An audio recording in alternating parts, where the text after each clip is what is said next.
اللہ کریم سب سے بڑا ہے۔ نبی اکرم نور مجسم صلی اللہ تعالی علیہ وسلم اللہ کے محبوب مطلق ہیں۔ ہم اللہ کے بندے ہیں اور رسول کائنات کے غلام ہیں صلی اللہ علیہ وسلم۔ ہمارا ایک بہت بڑا تعارف ہے، عباد الرحمن کہا ہے اللہ تعالیٰ نے اپنے بندوں کو۔ ہمیں کہا ہے کہ تم بہترین امت ہو۔ اللہ کریم نے اعزازات سے نوازا ہے۔ جن لوگوں کے پاس اتنی بڑی نسبتیں ہوں، اتنے بڑے حوالے ہوں، اتنی بڑی طاقتیں ہوں، ان کے پاس ظاہری طور پر اگر لوگوں کا جتھا نہ بھی ہو اور ظاہری طور پر اگر مال و اسباب وقتی طور پر نہ بھی ہوں، اقتدار، عہدہ اور بڑے لمبے چوڑے نعرے ان کے پیچھے نام بھی لگ رہے ہوں، تو یہ بہت بڑا تعارف نہیں کہ اللہ کے بندے ہیں اور رسول کریم کے غلام ہیں؟ اور کیا یہ تعارف جینے کے لیے، زندہ رہنے کے لیے اور گردن اٹھا کر جینے کے لیے بہت بڑا تعارف نہیں؟ باوجود اتنے بڑے تعارف کے اگر کوئی بندہ کمزور باتیں کرے، کچی پکی گفتگو کرے اور وہ اپنے آپ کو بار بار مظلوم ثابت کرنے کی کوشش کرے، وہ بار بار اپنے زخم دکھائے تاکہ وہ قابل رحم قرار پائے، تو یہ باتیں ایک مومن کو، ایک مسلمان کو، اللہ کے ایک بندے کو ذرا زیبا نہیں دیتی، ذرا اچھا نہیں لگتا۔ مسلمان اعصابی طور پر، ذہنی طور پر، نفسیاتی طور پر ایک طاقتور قوم ہے۔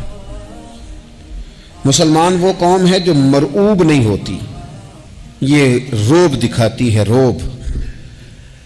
ہم وہ لوگ ہیں کہ جن کے اکابرین سوئے بھی ہوتے تھے، نہ سوئے ہوتے تھے حضرت عمر، لیکن ان کو سوئے ہوئے دیکھ کر بھی لوگ کانپا کرتے تھے، اس لیے کہ شیر تو شیر ہی ہوتا ہے نا، وہ سویا ہو تو پھر بھی شیر ہی۔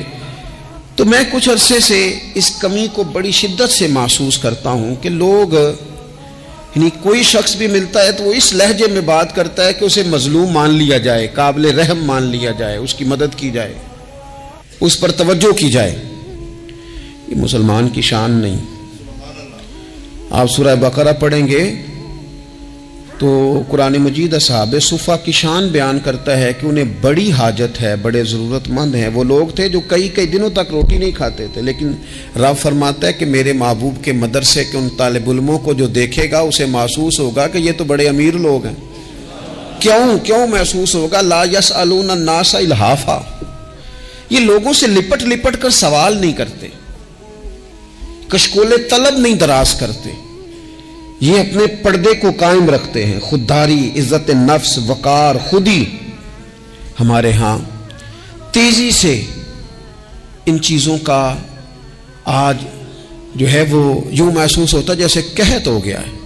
الا ماشاءاللہ، آپ کے زخم دکھانے سے کوئی بھی آپ کا زخم نہیں بھرے گا، بلکہ میں نے تو یہ دیکھا ہے اپنی زندگی میں کہ اچھا بھلے تعلقات چل رہے ہوتے ہیں، آپ کو ذرا ضرورت پڑ جائے تو سامنے والا آنکھیں پھیر لیتا ہے، اسی وقت اس کا ماحول اور اس کے حالات خراب ہو جاتے ہیں۔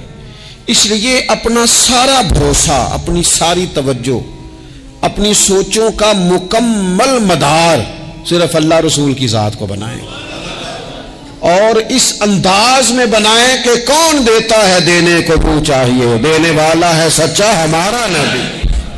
اور یہ ذہن بنائیں زندگی میں کہ رب رسول کی بارگاہ سے 2 قطرے بھی مل گئے تو دنیا بھی بن جائے گی، آخرت بھی بن جائے گی۔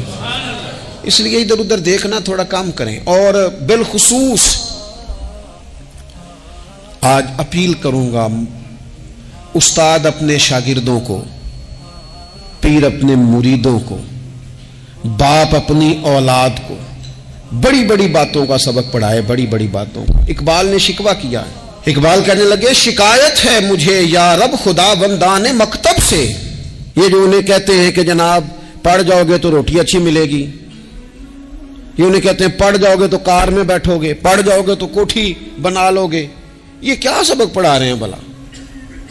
ان کو تو تم بڑے بڑے باتیں بتاؤ، انہیں کہو پڑھو گے تو دنیا میں حضور کے دین کا انقلاب برپا کرو گے، تم ان کہو کہ تم پڑھو گے تو تم ایک پورا ملک چلاؤ گے، تم انقلاب برپا کرو گے، اٹھ باندھ کمر کیوں ڈرتا ہے، پھر دیکھو خدا کیا کرتا ہے۔ اقبال کہنے لگے یہ تم کیا سبق پڑھا رہے ہو کہ روٹی صحیح مل جائے گی، چندہ اکٹھا کرنے کا طریقہ آ جائے گا؟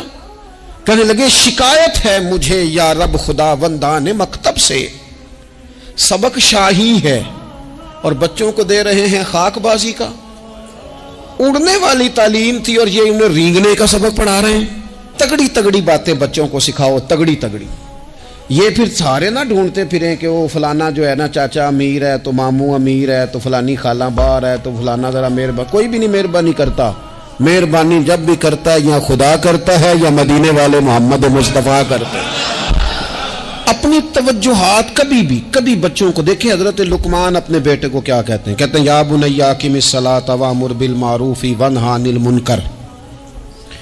حضرت لقمان اپنے بیٹے کو سمجھاتے ہیں، کہتے ہیں اے بیٹا نماز قائم کرنا، لوگوں کو بھلائی کا حکم دینا، برائی سے منع کرنا، وَاصْبِرْ عَلَىٰ مَا أَصَابَكَ، اور جب مصیبت پہنچے تو صبر کرنا، ادھر ادھر رونا دھونا نہ کرنا۔ نماز پڑھنا، بھلائی کا حکم دینا، برائی سے منع کرنا، اور اگر کوئی مصیبت پہنچے تو اس پر صبر کرنا۔ کتنے کام ہو گئے؟ 4۔ ایک نماز پڑھنی ہے، ایک بھلائی کا حکم دینا ہے لوگوں کو، ایک برائی سے، اور اگر کوئی مشکل آئے تو کیا کرنا ہے؟ ان ذالک من عزم الامور۔ فرمایا بیٹا یہ بڑی ہمت والے کام ہیں، ہمت والے کام کرنا، ہمت والے، طاقتیں اپنی قائم رکھنا، کمزور نہ پڑنا، لوگ تمہارے آنسو نہ دیکھیں، کوئی تمہیں تڑپتا نہ دیکھے۔ چھوٹا چھوٹا زخم لے کر لوگ سگنل پہ کھڑے، چھوٹی چھوٹی مجبوریاں لے کر لوگ مانگنے کے لیے دروازوں پر کھڑے ہیں۔ امت مسلمہ کا یہ مزاج نہیں، یہ وقار نہیں، یہ انداز نہیں۔ ہم تو بانٹنے والے لوگ ہیں۔ چلے مشکل آ جاتی ہے، زندگی میں ضروریات پڑ جاتی ہیں، قرضہ صحابہ بھی لے لیا کرتے تھے، لیکن یہ جو لہجے آج ہم نے اختیار کر لیے، کمزور ہو جانا، کچا پڑ جانا، غریبی کا رونا، یہ انداز اہل ایمان کا بچوں کو طاقتور ہونا چاہیے۔ میرے نبی کریم صلی اللہ تعالی علیہ وآلہ وسلم نے نا ارشاد فرمایا، ایسا نہیں ہے کہ کوئی بندہ کمزور ہے تو وہ ناپسندیدہ ہے، یہ نہیں فرمایا کہ جو بزدل ہے تو وہ بڑا کوئی کٹا ہوا آدمی ہے، لیکن حضور فرماتے ہیں، صحیح مسلم میں حدیث موجود ہے، حضور فرمانے لگے طاقتور مسلمان نا اللہ کی نظر میں بزدل مسلمان سے زیادہ پیارا ہے۔ طاقتور ہے نا، اس کی شان زیادہ ہے، یہ جو با ہمت ہے، با حوصلہ ہے، جس کے اعصاب مضبوط ہیں، یہ رب کریم کی بارگاہ میں باوقار ہے، اللہ کے حضور اس کی قدر ہے۔ اور حضور علیہ الصلوۃ والسلام صحابہ کو دعائیں سکھایا کرتے تھے، اور تعلیم امت کے لیے خود بھی حضور وہ دعا فرمایا کرتے تھے، کہتے تھے اے اللہ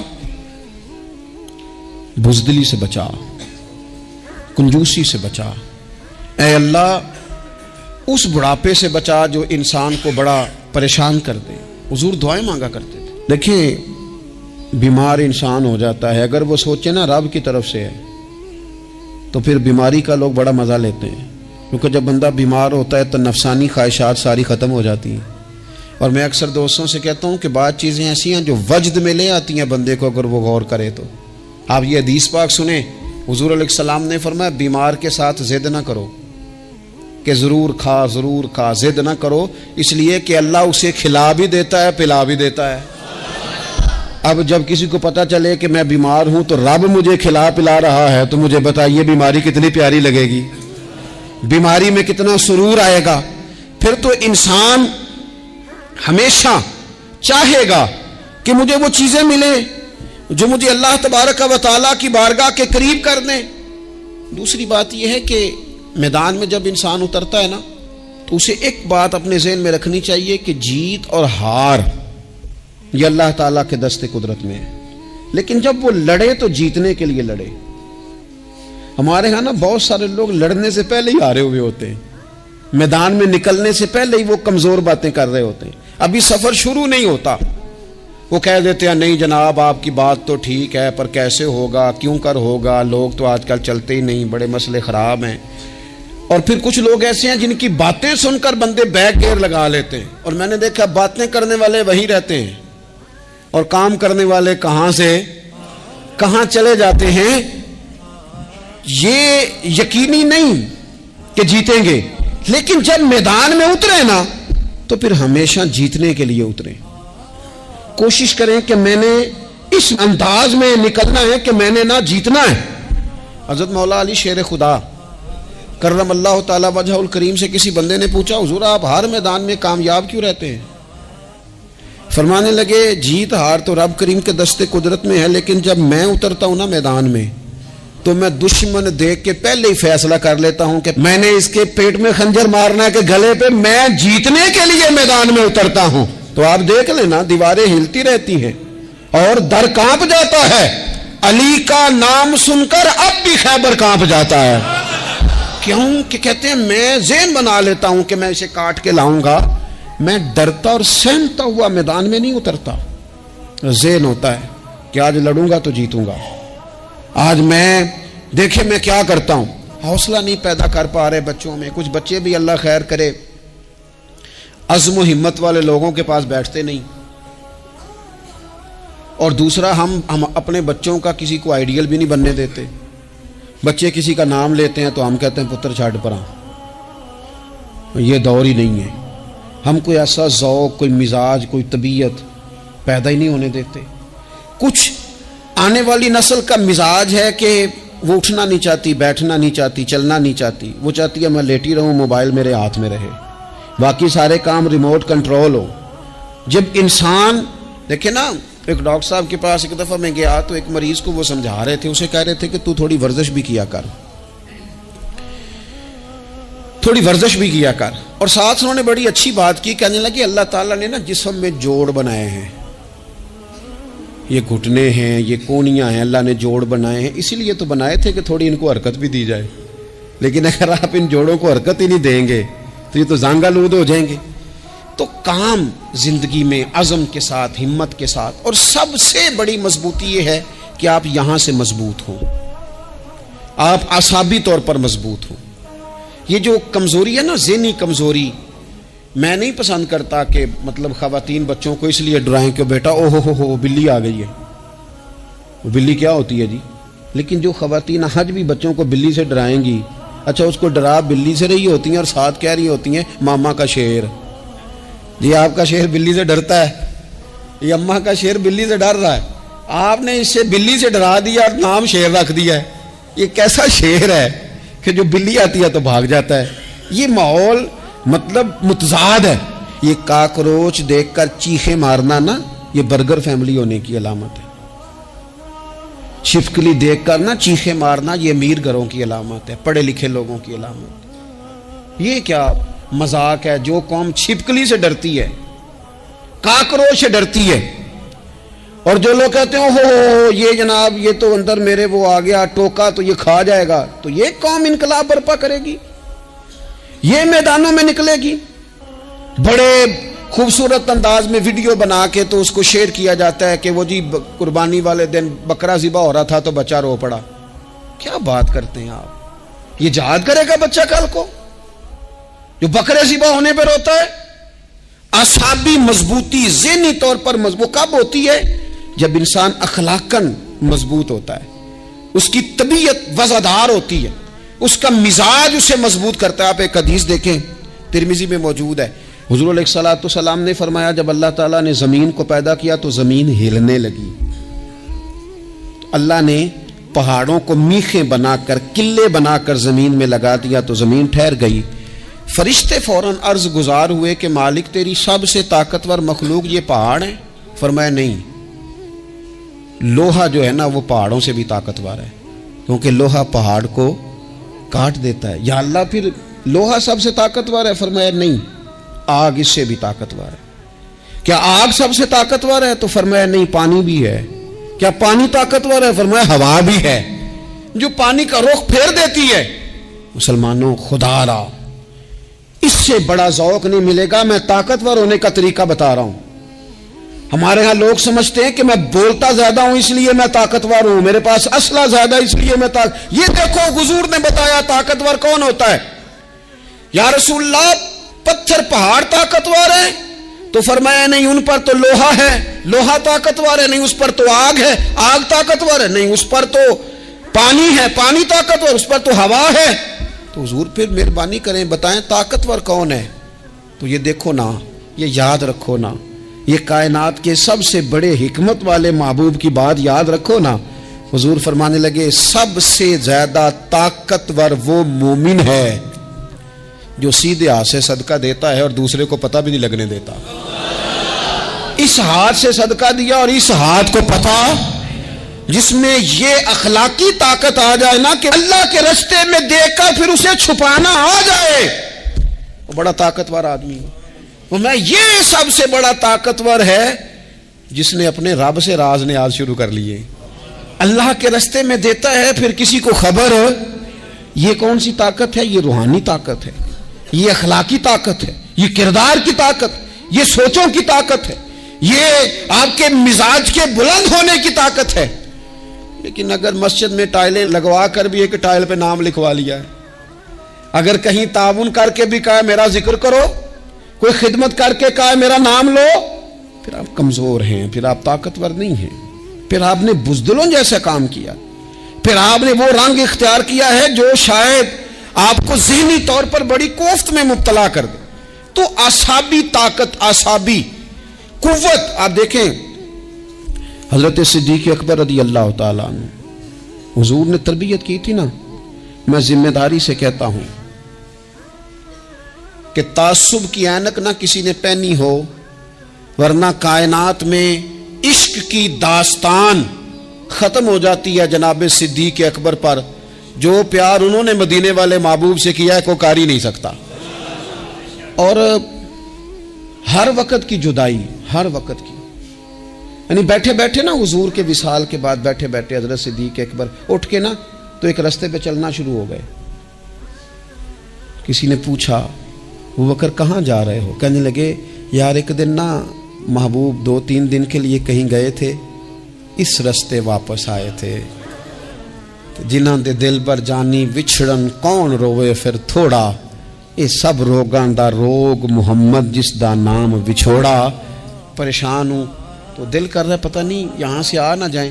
اتنا زیادہ محبوب کی غلامی اور نبی پاک کی محبت کا ذوق، لیکن اعصابی طور پر مضبوط کتنے تھے؟ حضور کے وصال کے بعد جس بندے نے اپنے پروں کے نیچے پوری امت کو سنبھال لیا ہے نا، اس کا نام بھی ابو بکر صدیق ہی ہے۔ ایسے ایسے سنبھال لیا، سب سنبھال، دکھ سب سے زیادہ لیکن سنبھالا۔ کوئی زکوٰۃ کا منکر پیدا ہو رہا ہے، کوئی ختم نبوت پہ حملہ کر رہا ہے، کوئی کچھ ہو رہا ہے، کوئی کچھ ہو رہا ہے، ابو بکر صدیق نے فرمایا سارے لشکر روانہ کرو، جہاں جہاں حضور نے فرمایا تھا جہاد کرو۔ فرمایا جو ایک رسی بھی زکوٰۃ کی نہیں دے گا وصول کریں گے۔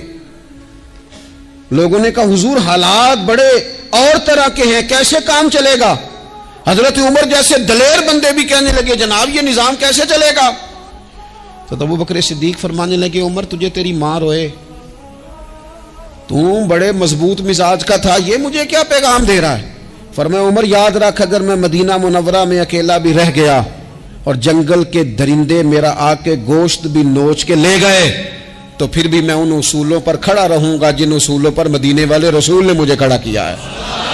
ذرا گنجائش نہیں۔ ہم یہاں سے مضبوط لوگ ہیں، یہاں سے ذہنی بلندی، ذہنی پختگی، یہ حسن ہے زندگی کا۔ یہ کیا بات ہوئی؟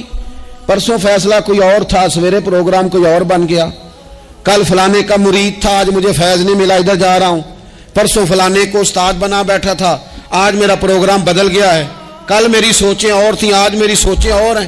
جو قوم ساری زندگی تعین ہی نہ کرے وہ کام کیسے کرے گی؟ جو رستے کا آغاز ہی نہ کرے وہ منزل پر کیسے پہنچے گی؟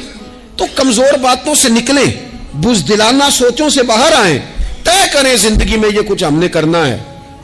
میں نے کہا ہے نکلیں میدان میں جیتنے کے لیے، پھر رب کی مرضی ہے، پھر اللہ کی مرضی ہے۔ ساری زندگی صحابہ پر قرض رہا، قرضے بھی رہے، خدمتیں بھی ہوتی رہی، جہاد بھی ہوتے رہے، ڈیوٹیاں بھی ہوتی رہیں، سارے کام ہی ہوتے رہے، ہمارا یہ مزاج ہے، ایک دو کھا گیا ہے ساری خوشیاں ہی گئیں، بس سارا کچھ ختم کر بیٹھتے ہیں. تو تھوڑی سی نا مضبوط دیکھیں. اچھا یہ حضرت ابو بکر کا حال ہے تو جناب عمر کی کیفیت کیا ہے؟ کلمہ پڑھتے ہی حضرت عمر نے فرمایا یا رسول اللہ جب آپ سچے، قرآن سچا، اسلام سچا، تو چھپ کے نماز پڑھنے کا کیا مطلب ہے؟ فرمایا ابھی تعداد ہی کوئی نہیں، 40 تو مسلمان ہیں. عرض کی حضور مہربانی کریں نا، آپ صرف اجازت دیں. 20 لوگوں کی صفیں بنا دی گئیں. ایک صف کے آگے حضرت عمر ہیں، ایک صف کے آگے حضرت امیر حمزہ ہیں. جناب عمر کہنے لگے چونکہ آپ اللہ کے رسول ہیں تو لہذا نماز بھی آج اللہ کے گھر میں پڑھی جائے گی. تو حضرت عمر بیت اللہ شریف کے بیچ کھڑے ہو کے نعرہ لگاتے ہیں، فرماتے ہیں میں عمر ہوں، تم مجھے بھی جانتے ہو، میرے باپ کو بھی جانتے ہو، تم میرا قبیلہ بھی جانتے ہو، میں نے پڑھ لیا ہے محبوب کا کلمہ. اب جس نے بچے یتیم کرانے ہو اور اپنی بیوی بیوہ کرانی ہو وہ آئے اور مجھے روکے. یہ محبوب اللہ کے ہیں اور گھر بھی اللہ کا ہے تو نماز بھی آج اللہ کے گھر میں پڑھی جائے گی. جب تک انسان یہاں سے طاقتور نہیں ہوتا. پھر بات آئی سیدنا عثمان غنی کی. میں پہلا وہاں اونا رنداں تو جنہیں کھلی بغاوت کی تھی ہے، پورا قبیلہ اور طرف ہے. عثمان تیرے گھر میں مال ہے، دولت ہے، وزاداری ہے، لوگ سارے کیا کریں گے؟ والد مخالف، چچا مخالف. حضرت عثمان غنی جیسے آدمی کو پکڑ کے باندھ دیا گیا گھر میں. پر عثمان غنی کہنے لگے میں ان بزدلوں میں سے نہیں ہوں جو محبت بھی کریں اور اظہار بھی نہ کر سکیں، جو دعویٰ بھی کریں اور پھر ان کے اندر طاقت اظہار بھی نہ ہو. فرمایا تم جتنا باندھ سکتے ہو باندھ لو، تم اپنی دولتیں، حکومتیں اور اپنا جاہو جلال سنبھال کے رکھو، ہم نے تو غلامی کا فیصلہ کر لیا ہے. اور پھر کی غلامی انہوں نے. اور جہاں تک بات ہے شیر خدا حضرت علی المرتضیٰ کی، حضرت علی المرتضیٰ شیر خدا کا تو یہ حال تھا کہ ساری زندگی میدان میں رہے. ایک دن حضور نے صرف فرمایا کہ آج آپ کو نہیں لے کے جانا، آپ تھوڑا نا میرے نائب بن کر. حضور کسی نہ کسی کو نائب بنا کے مدینے میں چھوڑ کے جائے، ایک دن صرف کہا نہیں لے کے جانا. تو حضرت مولا علی رونے لگے، کہنے لگے حضور میں بچوں کے بیچ رہوں، عورتوں کے بیچ رہوں، میری تلوار کو زنگ لگ جائے گا. حضور مجھے تو گھوڑے پہ بیٹھنا پسند ہے. اچھا میں آپ کو ایک اور بات بھی عرض کروں، پہلے بھی میں نے کہا تھا پھر کہتا ہوں، کچھ لوگ پڑھے لکھے ہوتے ہیں بہادر نہیں ہوتے. حضرت علی کے علم کا بھی کمال عروج پہ اور بہادری بھی پورے عروج پہ. زندگی نا بہادر لوگوں کی ہوتی ہے. یہ شہاب الدین غوری لیٹے ہیں یہاں سواوا میں. تو کسی نے پوچھا ان سے کہ یار آپ کہاں رہتے ہیں؟ کہنے لگے میں گھوڑے کی پشت پہ ہوتا ہوں. ہمارے بچے بڑی سونی فوٹو بناتے ہیں. ان سے پوچھیں آج کل آپ کیا کرتے ہیں تو کہتے ہیں موبائل چلاتے ہیں. آپ کیا کرتے ہیں؟ فوٹو کھینچتے ہیں. آپ کیا کرتے ہیں؟ کہتے ہیں وہ نا مجھے ایسا عجیب مسئلہ ہے موبائل کا کہ بچوں کی نا مطلب میں کئی دفعہ سوچتا ہوں کہ اگر انہیں کچھ 4 گھنٹے موبائل سے علیحدہ رہنا پڑا نا تو ہو سکتا ہے کہ ان کو ڈاکٹر کو بھی دکھانا پڑ جائے، اتنی کو بری حالت ہو گئی. مجھے ڈھیر سارے دوست کہتے ہیں جی آپ ٹیلی فون پہ ملتے نہیں. میں نے کہا میں پہلے ملا کرتا تھا جب تک لوگوں کی جیب میں موبائل تھا. جب سے لوگوں نے ہاتھ میں پکڑ لیا نا تو پھر تو ایک دن میں 100 نمبر ملتا ہے. تو پھر آپ کیسے موبائل پہ رہیں گے؟ پھر تو ایک ہی کام ہے، یا فون سنیں گے یا کوئی اور کام کریں گے. تو تھوڑی سی ہمت والی زندگی گزاریں. بزدلانہ باتیں، کمزور باتیں ہمارے بچوں کو بھی کمزور کر دیں گی. یہ کچھ نہیں کر سکیں گے. حضرت سیدنا عبداللہ بن زبیر رضی اللہ تعالیٰ عنہ یہ مدینہ منورہ میں پیدا ہونے والے سب سے پہلے بچے ہیں. حضرت سیدنا ابوبکر صدیق رضی اللہ تعالیٰ عنہ کے نواسے ہیں. حضور کے پھپھو جناب صفیہ کے پوتے ہیں اور عشرہ مبشرہ صحابی حضرت زبیر بن عوام ان کے بیٹے ہیں. شروع سے ہی بڑے بہادر تھے. ایک دن کچھ بچے گلی میں کھیل رہے تھے تو ایک شخص نے آ کے نا چیخ ماری، ڈرایا. سارے بچے بھاگ گئے. جناب عبداللہ ابن زبیر کہنے لگے کیوں بھاگتے ہو؟ اب چیخوں سے بھی ڈرو گے؟ واپس آؤ سارے، میں تمہارا امیر ہوں، آؤ ذرا اس پر حملہ کریں. ہم سارے بھاگے اور یہ اکیلا کھڑا رہے. اس پر حملہ کیا، وہ ڈرانے والا خود ڈر کے بھاگ گیا. تھوڑا سا نا مزاج، ذہن، طبیعت دیکھیں نا. بدتمیزی اور چیز کا نام ہے لیکن گفتگو کا مضبوط ہونا یہ اور چیز کا نام ہے. بچوں کو جب پوری طرح یہاں تو ہم ان کو اس قدر زیادہ کمروں میں بند رکھتے ہیں کہ جب وہ نکلتے ہیں باغی ہو جاتے ہیں. یہاں پھر یہ ہوتا ہے کہ ان کے اندر جو صلاحیتیں ہوتی ہیں وہ پوری طرح دب جاتی ہیں. وہ جو کیفیات ہوتی ہیں جو ایک مردانہ وصف میں ہونی چاہیے ان کے اندر موجود نہیں ہوتی. اقبال کہتے ہیں آئین جواں مرداں حق گوئی و بے باکی، اللہ کے شیروں کو آتی نہیں روباہی. اور یہ جو سہمے دوست ہیں نا بالخصوص غریب طبقے سے، ان سے میں عرض کروں گا کبھی کسی کی گاڑی دیکھ کر مرعوب نہیں ہونا، کبھی کسی کے مہنگے کپڑوں کے روب میں نہیں آنا، کبھی نہیں. حالات کے سہمے ہوئے لوگوں کو بتا دو حالات بدل جاتے ہیں، ایک جیسے نہیں رہتے. کبھی کمزور نہ پڑیں اور جگہ جگہ اپنے دکھ بھی نہ بتائیں، جگہ جگہ اپنے دکھ نہ بتائیں. ہمت کریں. وہ ایک شاعر نے کہا تھا کہ با ہمت لوگ کبھی ہارا نہیں کرتے، یہاں وہ جیت جاتے ہیں یہاں کچھ سیکھ جاتے ہیں. وہ نا میدانوں میں رہتے ہیں. کمزور نہ پڑیں. یہ جو اتنا لمبی لسٹ بن گئی ہے نا، اتنی لمبی لسٹ مانگنے والوں کی، اتنا لمبی فہرست ہو گئی ہے ہر سگنل پہ، ہر چوک میں، ہر رش والی جگہ پہ. یہ بتاتی ہے کہ لوگ اس کو آر ہی نہیں سمجھتے، کمزوری نہیں سمجھتے، طاقت والا مزاج. حضرت عمر بہادر تھے تو بہادر لوگوں کو پسند بھی بڑا کرتے تھے. حضرت عبداللہ ابن زبیر چھوٹے تھے، بچوں کے ساتھ کھیل رہے تھے، اور یہ وہی حضرت عبداللہ ابن زبیر ہیں جو بعد میں امام حسین کے قاتلوں کے سامنے ڈٹ کے کھڑے ہو گئے اور انہوں نے اعلانیہ ان لوگوں کا بائیکاٹ بھی کیا اور ان لوگوں کے ساتھ صف آرا بھی ہوئے. حضرت عبداللہ ابن زبیر اور فرماتے ہیں کہ میری ماں 90 سال سے زیادہ عمر تھی حضرت اسماء بنت ابی بکر کی. جب میں نے انہیں کہا نا اماں وقت آ گیا شہادت کا، تو میری اماں مجھے کہنے لگی پتر میدان میں رہنا. میدان میں بکرے کو ذبح ہوتے وقت تکلیف ہوتی ہے، جب اس کی کھال اتاری جائے پھر کوئی تکلیف نہیں ہوتی. ایسے ہی کمزور نہ پڑنا. ہمارے ہاں تو لوگ کہتے ہیں نا پتر اندروں کنڈی لے لا ساڑی نہیں لڑائی. وہ جب ہمارے گھر آگ آئے گی پھر اسے ہم بند کریں گے، ابھی نہ تو بالکل باہر نہ نکلنا.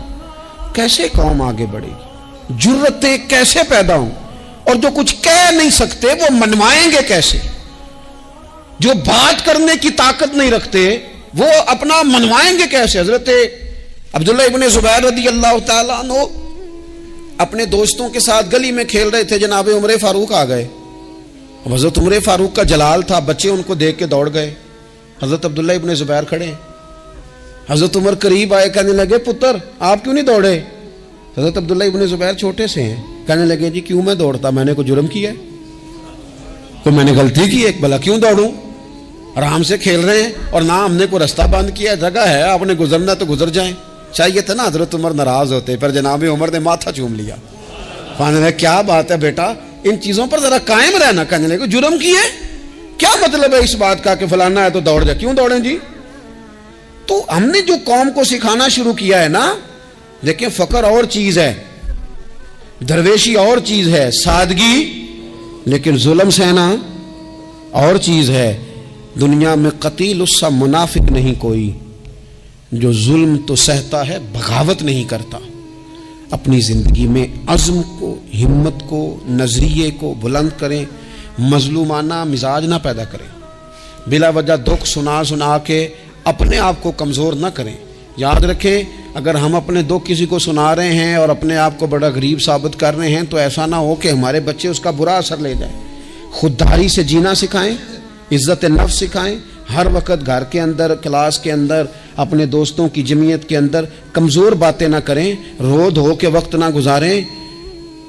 رونے سے بھی رات گزر جاتی ہے، ہنسنے سے بھی رات گزر جاتی ہے، ناشکری سے بھی دن بیت جاتا ہے اور شکر سے بھی. لیکن بس بات اتنی ہے کہ شکر والوں کا ذرا صحیح بیت جاتا ہے، ہنسنے والوں کا ذرا صحیح بیت جاتا ہے. زندگی میں عزم کے ساتھ، ہمت کے ساتھ لوگ جس حال میں مرنے کی دعا کرتے ہیں، معاذ اللہ، لوگ جس حال میں مرنے کی دعا کرتے ہیں، ہم نے اس حال میں جینے کی قسم کھائی ہے. اللہ تعالی ہمیں سمجھنے کی توفیق عطا کرے. آخر دعوانا ان الحمدللہ رب العالمین. عشق اللہ وچ ہو مستانہ